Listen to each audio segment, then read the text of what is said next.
All right, so get ready. We're diving deep into a story about some serious ambition, a little bit of global power play, and a whole lot of silicon.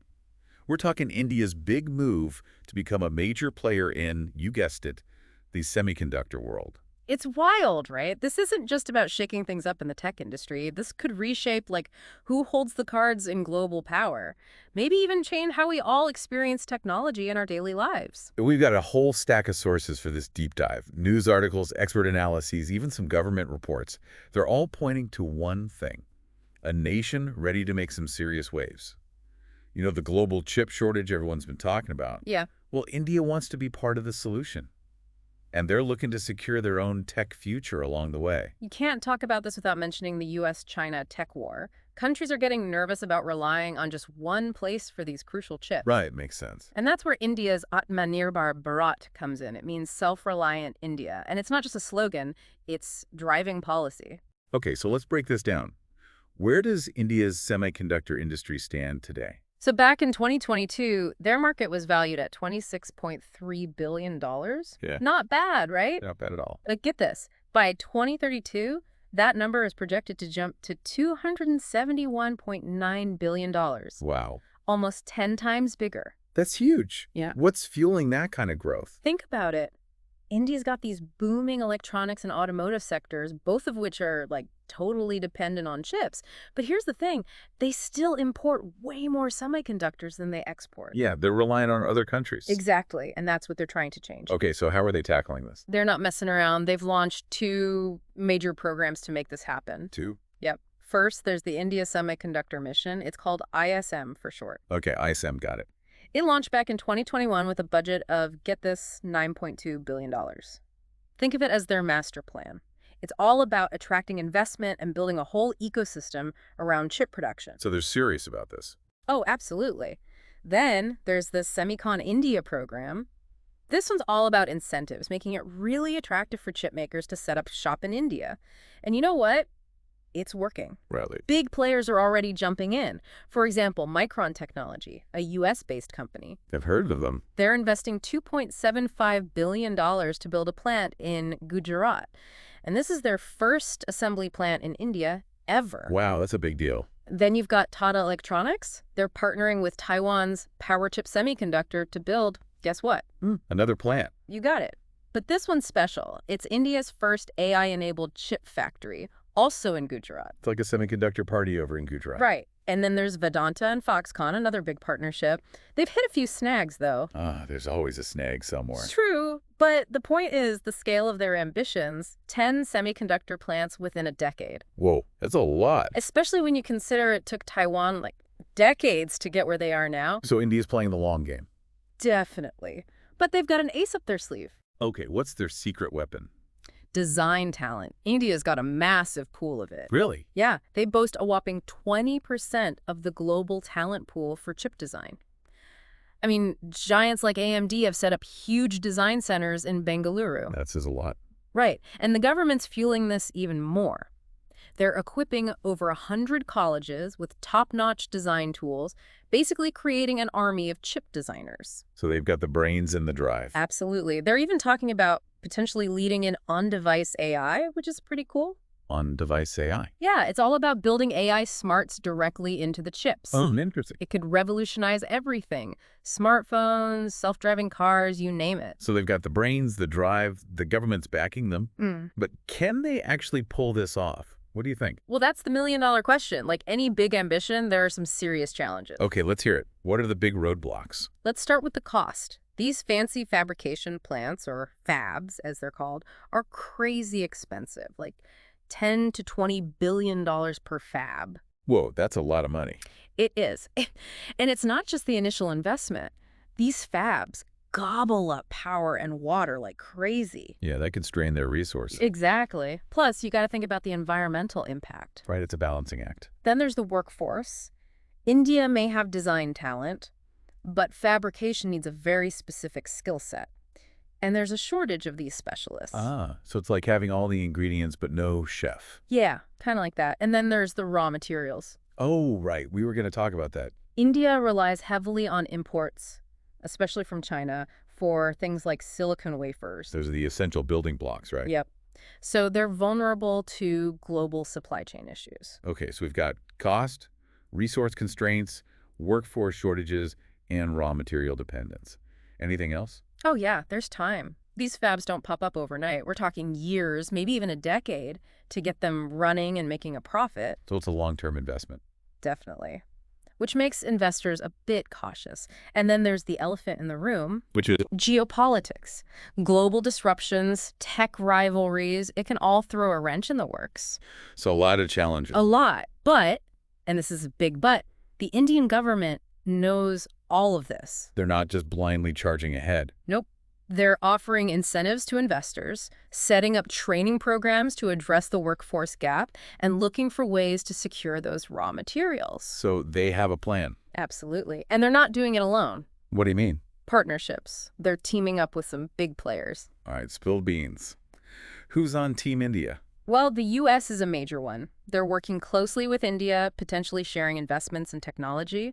They even launched a joint initiative called ICT, which stands for Initiative on Critical and Emerging Technologies. Sounds serious. It is. They're both serious about collaborating. But it's not just the U.S. India and Japan are also joining forces on this. Interesting. And get this, both of them are working closely with Taiwan, the chip-making giant. Whoa, that's a powerful trio. Right.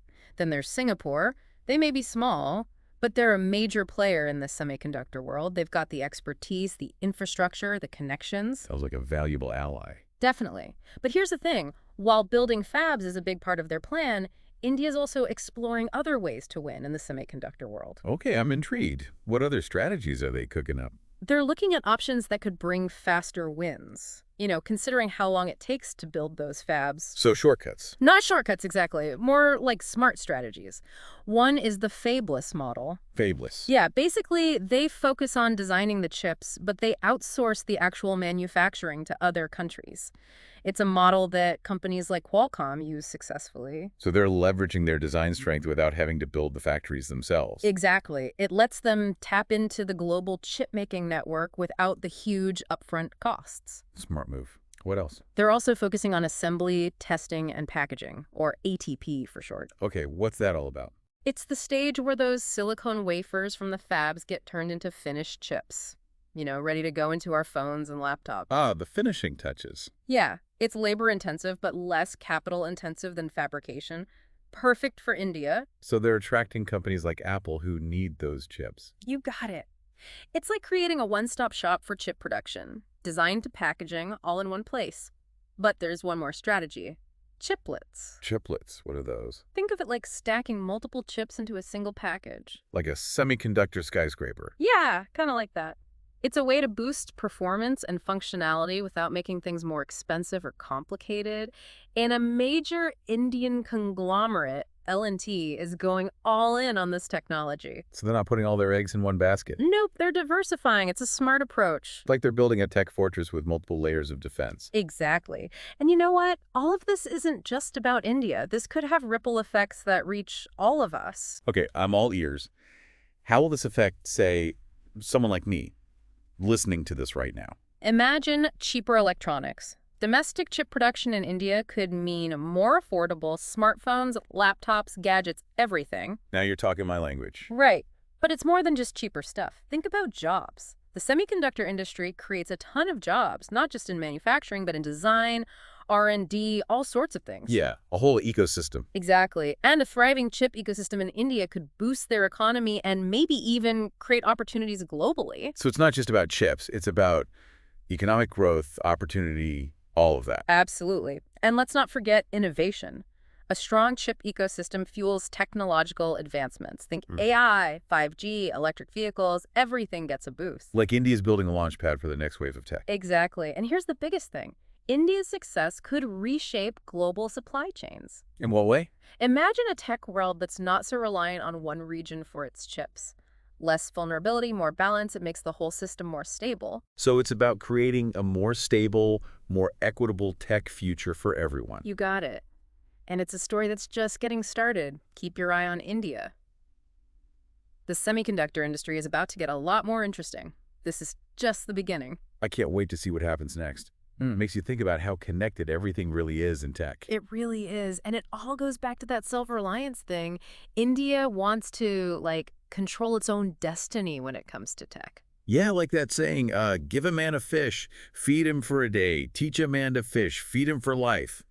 Except here, it's more like teach a nation to make chips, empower their tech future. Exactly. Give them the tools and the knowledge to shape their own future. We've covered a lot, their ambition, the challenges, their strategies, these global partnerships. It's complex. It is. And that's what makes it so fascinating. I mean, we often think of semiconductors as like this super technical, almost abstract thing. Just ones and zeros, right? Out of sight, out of mind. But it's not like that at all. It's tied to politics, economics, our everyday lives. The decisions India makes here could have ripple effects, we all feel. Powerful stuff. Yeah. It's a reminder that even something as technical as making chips can have huge consequences. Exactly. We got to understand these things, even if they seem far removed from our daily lives.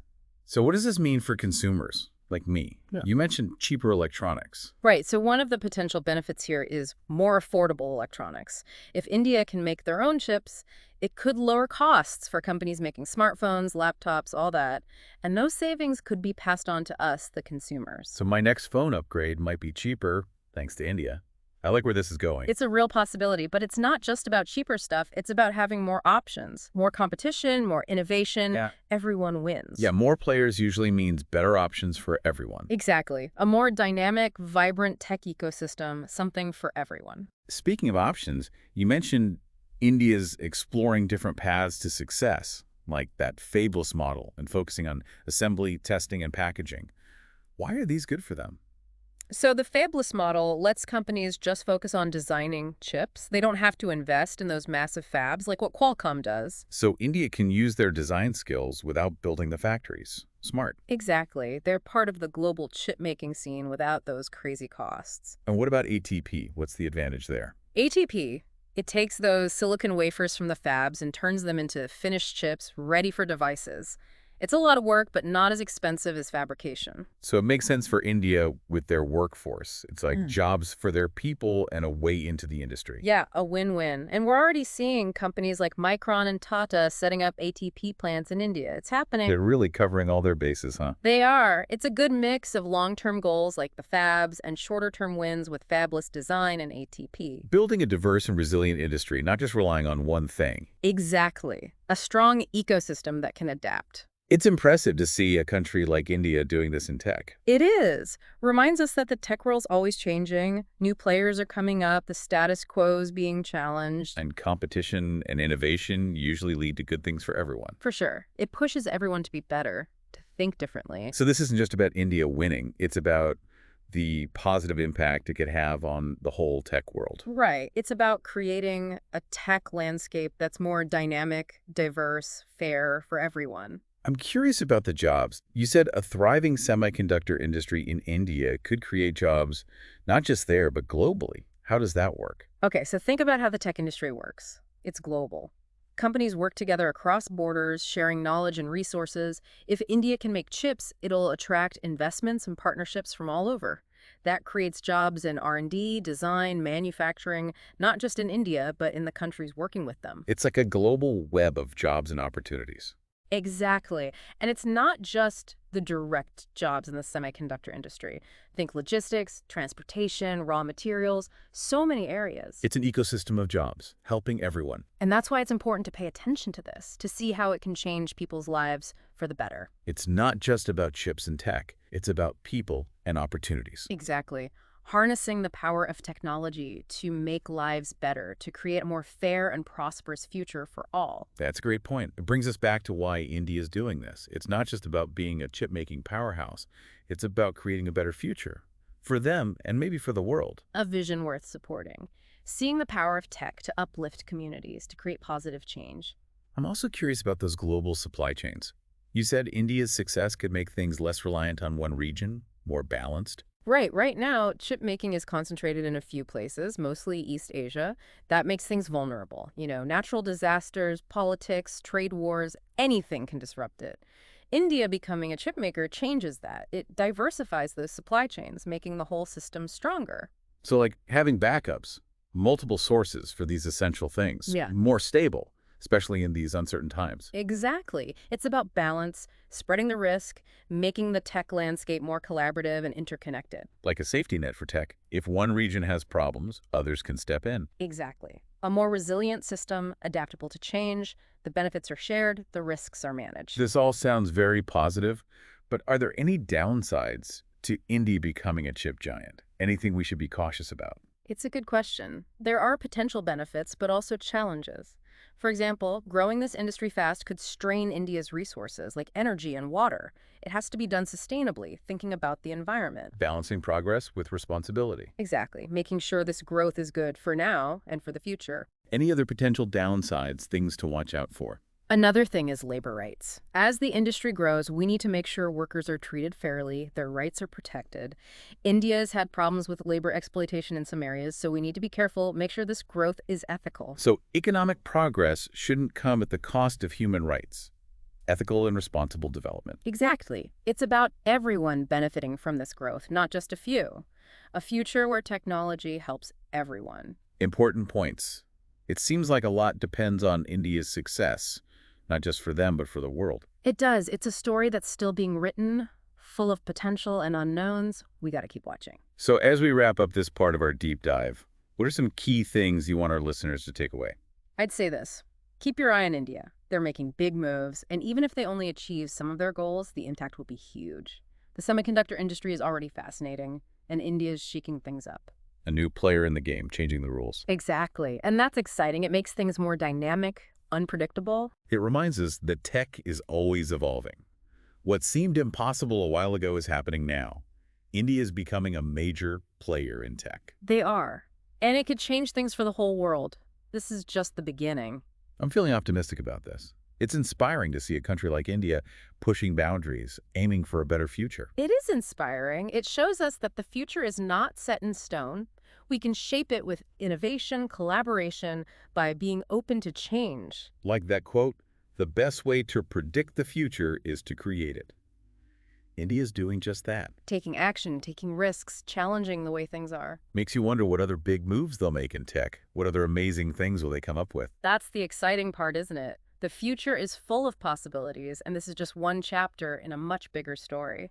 So before we move on, I always like to leave our listeners with something to think about, a question to spark their curiosity. Okay, well, building on what we've talked about, I'd ask this.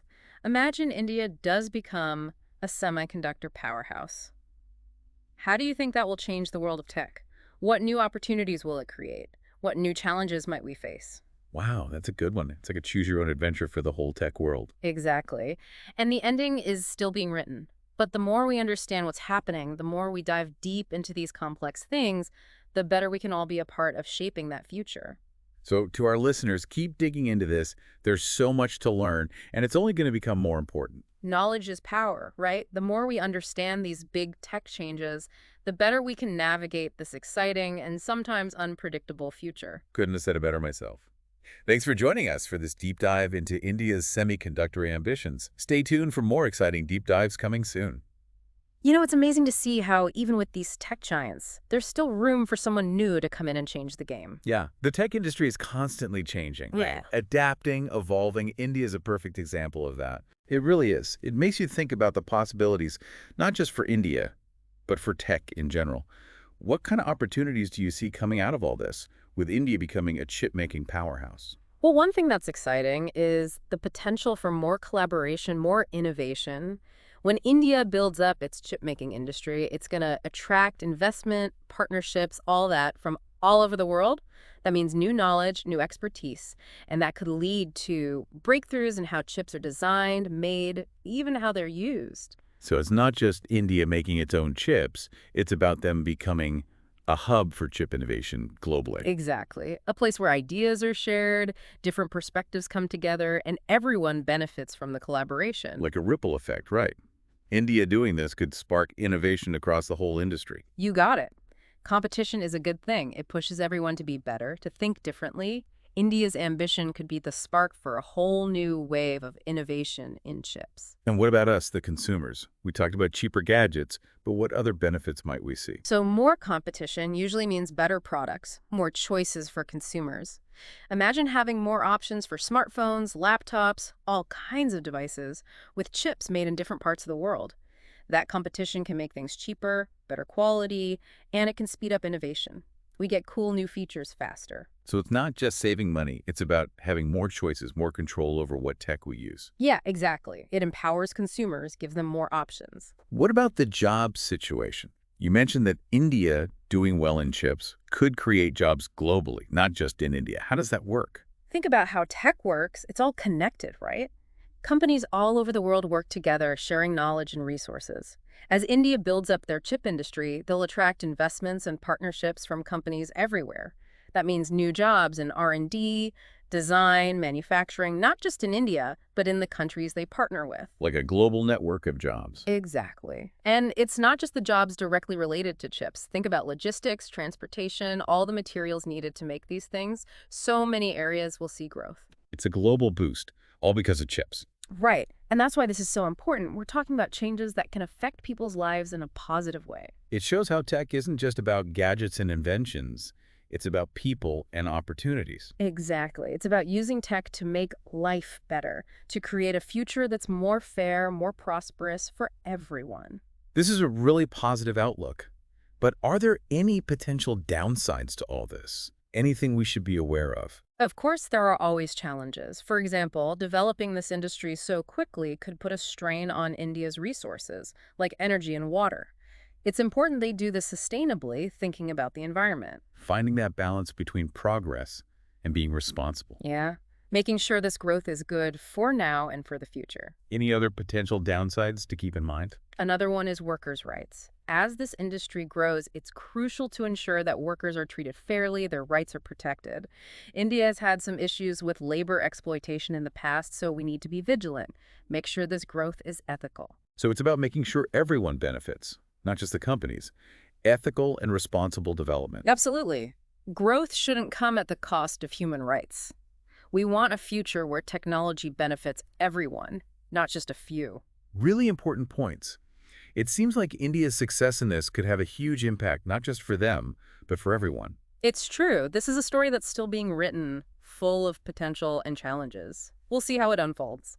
Well, as we wrap up this deep dive, any final thoughts for our listeners? Just keep watching India. They're doing amazing things. The impact of this is going to be big. The semiconductor world is already a fascinating place, and India's shaking things up. It's like a breath of fresh air, someone new coming in and changing the game. Yeah, it's exciting, makes things more dynamic, keeps everyone on their toes. It's a good reminder that tech is always changing. Hmm. What seemed impossible before is becoming reality. India is really stepping onto the global stage. They are. And it could change things for the better, for everyone. It's a journey that's just beginning. Well, that's about it for our deep dive into India's semiconductor ambitions. We hope you learned something new and maybe even got inspired to learn more. The tech world never stands still, and staying informed is key. Keep those brains working, stay curious, and we'll catch you in our next deep dive. Until then, keep exploring, keep learning, and see you next time.